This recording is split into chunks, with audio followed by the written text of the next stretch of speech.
It was supposed to be a weekend getaway, just me and a few friends camping deep in the woods.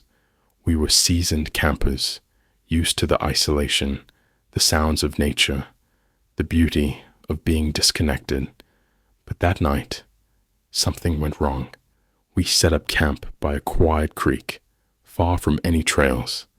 As dusk fell, we built a fire, cracking jokes, roasting marshmallows, usual stuff. The wind picked up, rustling the leaves, and a cold, unsettling silence followed. It was like the forest had stopped breathing. Around midnight, I needed to use the bathroom, so I stepped away from the campfire and into the dark woods, flashlight in hand.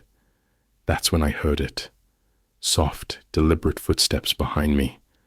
I turned, expecting to see one of my friends trying to prank me, but there was no one there. I shrugged it off, but the feeling of being watched gnawed at me. When I returned to camp, my friends were unnervingly still.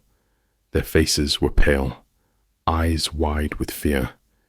They said they'd heard something shaking our tent, and they swore someone had whispered my name from the darkness.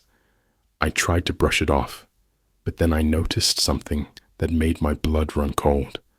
Footprints in the dirt, leading right to our campsite. But they weren't ours. The next morning, our tent was surrounded by footsteps. We packed up in a hurry and left, running for our lives. Even now, years later, I can't forget that night.